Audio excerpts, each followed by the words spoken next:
السلام علیکم ورحمۃ اللہ وبرکاتہ۔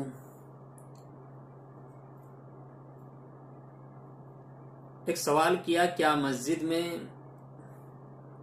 اس طرح کی فوم بچھانا، 3 تہہ والی فوم بچھانا جس پر پیشانی بھی نہیں جمتی ہو، پاؤں وغیرہ کی انگلیاں بھی نہیں جمتی ہوں، تو کیا ایسی فوم پر نماز پڑھنا درست ہے یا نہیں؟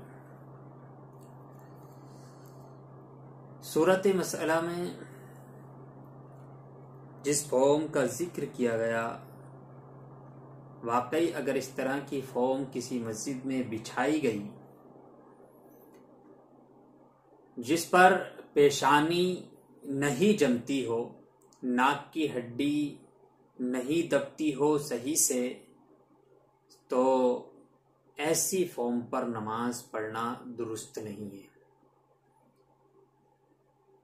البتہ مسجد کی کمیٹی کو چاہیے کہ اس پر لازم ہے کہ ایسی فوم کو فوراً ہٹا دے۔ نبی کریم صلی اللہ علیہ وسلم نے فرمایا، بخاری شریف کی صحیح بخاری کی حدیث میں ہے، حضور صلی اللہ علیہ وسلم نے فرمایا کہ مجھے 7 ہڈیوں پر سجدہ کرنے کا حکم فرمایا، یعنی مجھے 7 ہڈیوں پر سجدہ کرنے کا حکم دیا گیا۔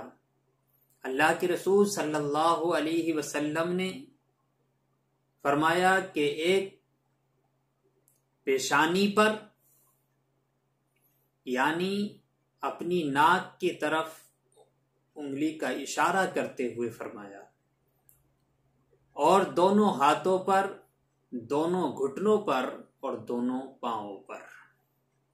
اگر ان میں سے کوئی بھی چیز اگر نہیں ٹکتی ہے زمین پر تو پھر نماز نہیں ہوگی، سجدہ نہیں ہوگا، اور سجدہ نہیں ہوگا تو پھر نماز ہی درست نہیں ہوگی۔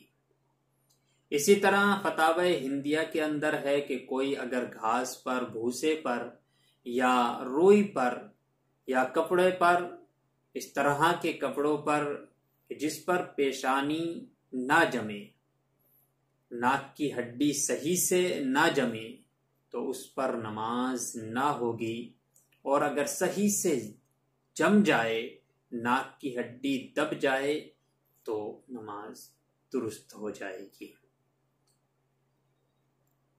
اللہ تعالی ہم سب کو صحیح معنی میں نماز ادا کرنے کی توفیق عطا فرمائے۔